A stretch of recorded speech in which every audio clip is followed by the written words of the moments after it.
He's the best. Cinema ఇండస్ట్రీలో ఎవరికి అడగని కొన్ని ప్రశ్నలు మీకు నేను అడగగలను. ఎందుకు అడగగలను అంటే, మీరు ఒక ప్రొడ్యూసరు, మీరు ఒక ఎగ్జిబిటర్, మీరు ఒక డిస్ట్రిబ్యూటర్. అంటే సినిమాకి సంబంధించి 24 క్రాఫ్ట్స్ ఒక ఎత్తు, సినిమాకి సంబంధించి ఒక సినిమా పూర్తవుతున్నప్పుడు, పూర్తయిన తర్వాత జరిగే ప్రక్రియలో కీలకమైన విభాగాలకు సంబంధించి మీరు లీడ్ చేసిన వ్యక్తి, లీడ్ చేస్తున్న వ్యక్తి. ఏంటి సార్ అంటే ఇప్పుడు ఈ సినిమాలు బడ్జెట్లు పెరిగిపోతున్నాయి, మళ్ళీ ఘోరమైన ఫ్లాప్లు కూడా తగులుతున్నాయి. ఒకవైపు ఓటీటీ, ఒకవైపు ఈ పైరసీ, ఇవన్నీ కూడా ఒక రకంగా పట్టి పీడిస్తున్నాయి. బయట ప్రేక్షకులకేమో సినిమా వాళ్ళు బాగా డబ్బులు తీసేసుకుంటారు, టికెట్ల రేట్లు పెంచేస్తారు, లేదంటే హీరోలు రెమ్యునరేషన్లు తీసుకుంటారు. ఇలాంటి డిస్కషన్ ఉంది. సినిమా పరంగా మీరు మంచి చేసినా, ఏది చేసినా కూడా ఎందుకు ఒక లార్జర్ సెన్స్లో ఒక రకమైన చిన్న నెగిటివ్ సెన్స్ కొందరిలో అది వస్తూ ఉంటుంది. అంటే ఏం చెప్తారు సార్? అంటే ఇప్పుడు ఈ సినిమాలు ఫ్లాప్ అవుతున్నాయి కదా, ఎక్కువగా నష్టపోతుంది ఎవరు సార్, నిర్మాతల, హీరోల? అంటే ఫైనాన్షియల్గా నష్టపోయేదైతే ఇప్పుడు నిర్మాతనే, అది 100%. ఓకే. ఒక సినిమా ఫ్లాప్ అయింది అంటే గట్టిగా నష్టపోయేది ఎప్పుడు కూడా నిర్మాతే. ఎస్పెషల్లీ ఇప్పుడు టాప్ హీరోస్తో చేసినప్పుడు ఎంతో కొంత సేఫ్టీ ఉంటుంది. ఓకే. టాప్ హీరోలు ఈ 5, 6 తీసేస్తే తర్వాత ఏదైనా సినిమా ఫ్లాప్ అయితే మాత్రం ఈ రోజుల్లో మాత్రం గట్టిగా తగులుతుంది దెబ్బ. ఓకే. నిర్మాతకి గోబు విడిపోతుంది. Okay. So highest risk in the film is producer always. Okay. తర్వాత ఇప్పుడు అంటే హీరోలది అంటే ఇట్స్ ఏ డిబేట్ అండి. ఇప్పుడు ఒక వ్యక్తి మీద 1000 కోట్ల బిజినెస్ అవుతున్నప్పుడు 3 సంవత్సరాలు ఒక వ్యక్తి ఒక ప్రాజెక్ట్కి డెడికేట్ అయిపోతుంటే, ఒకసారి 4 సంవత్సరాలు పట్టిన రోజులు కూడా ఉన్నాయి. డెడికేట్ అయిపోతున్నప్పుడు దాంట్లో 20% తన బిజినెస్లో 25% తీసుకుంటే అందరూ ఏంటంటే ఎంత తీసేసుకున్నారు అంటున్నారు కానీ బట్ ఎన్ని సంవత్సరాలు కదా. అవును, right.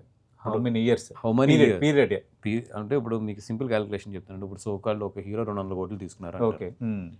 It's a period of 4 years. Okay. లేదా 3 years అనుకోండి. ఆ లెక్కలో 4 years అండి ఇక్కడ నుంచే సినిమా రిలీజ్ అవుతానికి. అవును. అంటే ఇయర్కి ఎంతకు వచ్చింది ఆయనకి? 50 కోట్లకి. అవును. ఈ 50 కోట్లో వాళ్ళు 40% ఇన్కమ్ ట్యాక్స్ కడతారు. 40%. ఓకే. వాళ్ళకి ఫ్లాట్ పర్సెంట్ మీద 40% కడితే 200 కోట్ల మీద ఎంత వాళ్ళు ఇన్కమ్ ట్యాక్స్ కడుతున్నారు? నియర్లీ 80 కోట్లు వెళ్ళిపోయింది. 80 కోట్లు వెళ్ళిపోతుంది ఫస్ట్. సో మిగిలింది 120 కోట్లు. ఓకే. 120 కోట్లని 3 సంవత్సరాలు డివైడ్ చేస్తే 40 కోట్లు. ఇప్పుడు యాక్టర్ అన్నప్పుడు నెలకి ఎంత ఖర్చు ఉంటుంది అనుకున్నారు? అవును, మెయింటెనెన్స్ చేయాలి, మెయింటెనెన్స్ కానీ ఈ కానీ అసలు మామూలు జనాలకి హీరోకి అసలు మీరు ఊహించలేరు కూడా ఖర్చులు.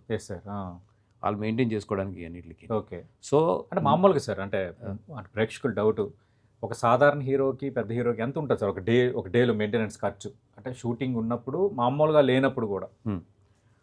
అంటే ఏది కాదన్నా సరే మినిమం పెద్ద అంటే నేను కరెక్ట్గా లెక్కలు చెప్పలేను. లేదు, నో ఇష్యూ సార్, దగ్గరికి చెప్పండి సార్. సుమారు ఒక మినిమం ఒక రేంజ్ హీరో అయితే మాత్రం సంవత్సరానికి వాళ్ళకి ఒక 6 to 7 crores ఖర్చు లేకుండా వెళ్ళలేరు. ఓకే. పెద్ద హీరోలకు అయితే మినిమం 20-25 పైన అవుతుంది మెయింటెనెన్స్కి. ఓకే. ఎందుకంటే మీరు కూడా ఊహించలేరండి. ఫిట్నెస్ మెయింటెనెన్స్ వాళ్ళు ఇప్పుడు ఫిట్నెస్ ట్రైనర్స్ వచ్చి మినిమం 15 లక్షలు 16 లక్షలు ఉంటారు వాళ్ళకి మంత్కి శాలరీ. పర్ మంత్ శాలరీ నేను చెప్పి. ఎందుకంటే ఆ రేంజ్ వాళ్ళని మాల్ వాళ్ళు ఉంటారు కదండి, చేయించుకోవచ్చు కదా. అట్లా ఉండదండి. ఎందుకంటే వాళ్ళది ఒక చిన్న రిబ్బు పెట్టినా మొత్తం అక్కడ షూటింగ్లు మొత్తం ఎగిరిపోతాయి. చాలా హైలీ ప్రొఫెషనల్స్ తెచ్చుకుంటారు. అవును. ఓకే. సో ఇవన్నీ కూడా ఏంటంటే నేను చెప్తే అతిశయక్తి కింద ఉంటుంది కానీ మళ్ళీ కింద కామెంట్లు పడతా ఉంటాయి కానీ we know the pain of that side also. లేదు సార్ ఇప్పుడు కామెంట్స్ రావడం అనేది మనం అది అంటారు కదా, టేకెన్ ఫర్ గ్రాంటెడ్ అని. అంటే వర్షం వస్తే వరద వస్తుంది అనేది ఎంతగా నిజం. ఒకటి జరిగేటప్పుడు వస్తుంది. మీరు ఆ రోజు అన్నారు ఏం పీక్కుంటారా అని అన్నారు. అది కరెక్ట్ వర్డ్. నో అదేంటంటే అది కరెక్ట్ వర్డే. ఎందుకంటే మీరు ఓపెన్గా చెప్పాల్సింది చెప్పేశారు. ఏంటి అన్నట్టు చెప్పేశారు. ఎందుకంటే ఒక టైంకి ఒక ఎక్స్ట్రీమ్కి వచ్చేటప్పుడు మనం దానికోసం ఆలోచిస్తే మీరు వెళ్తున్న మార్గం, మీరు వెళ్తున్న ఆ సక్సెస్ పాత్, మీరు వెళ్తున్న చాలా టిపికల్ పాత్. ఎందుకంటే డబ్బులతో వ్యవహారం. నిర్మాత అంటే ₹1 పెడితే ₹1 రాకపోతే మీకు నష్టమే కదా. అలాంటప్పుడు మీరు నేను ఆ డైలాగ్ హియర్ నేను కూడా అందరిలాగా లేదు అది తీసుకుంటున్నారంటే నన్ను పొగుడుతారు కింద. But I want to tell the truth. ఇటు సైడ్ కూడా తెలుసు కాబట్టి అంత ఈజీ కాదు అనేది. అంటే ఈరోజు నిజంగా హీరోలు సంపాదిస్తుంది ఇప్పుడు స్ట్రెచ్ చూసుకుంటే సినిమా అంటే 3-4 years అయిపోయింది కాబట్టి ఈరోజు ఇంకా దానికన్నా కూడా బోలంది మంది సంపాదించే వాళ్ళు ఉన్నారు. వీళ్ళకన్నా ఎక్కువ సంపాదిస్తారు. వీళ్ళు సంపాదించేది నథింగ్. నథింగ్. అవును. బట్ వీళ్ళకి పబ్లిసిటీ ఎక్కువ ఉంటుంది కాబట్టి ఇది కానీ అవును. అసలు వీళ్ళకన్నా సంపాదించేది చాలా మంది ఉంటారు. చాలా రకాలుగా సంపాదించే వాళ్ళు ఉంటారు. అవును. వీళ్ళకి అట్లీస్ట్ కింద మీద పడతారు, ఎండలో పడతారు, వానలో పడతారు, అవును. ఒళ్ళు రాత్రులు బోలేరు షూటింగ్లు ఉంటాయి. కొట్టుకుంటారు. ఇవన్నీ అవును.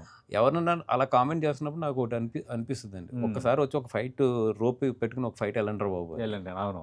అంటే ఏంటంటే ఇక్కడ సినిమాలు ఫ్లాప్ అయ్యేటప్పుడు నిర్మాత నష్టపోతున్నాడు, హీరోలు రెమ్యునరేషన్ తగ్గించుకోరు అన్నది కొందరు కామెంట్. లేదండి, నాకు తెలిసి ఏదైతే టాప్ 5, 6, 7 పీపుల్ ఉన్నారో అందరూ కూడా సినిమా ఫ్లాప్ అయినప్పుడు ఎంతో కొంత కోఆపరేట్ చేస్తారు. ఇప్పుడు కొంతమంది సిచ్యువేషన్స్ ఉంటాయి. అంటే నేను చెప్తున్నా కదండి, కొంతమంది కొన్ని సిచ్యువేషన్స్లో చేయలేకపోవచ్చు. బట్ మ్యాక్సిమం కరెక్ట్గా వాళ్ళకి ఇన్ఫర్మేషన్ కానీ కరెక్ట్గా డీల్ చేస్తే మాత్రం ఓకే చాలా సందర్భాల్లో చాలామంది హీరోలు వెనక్కిచ్చారు.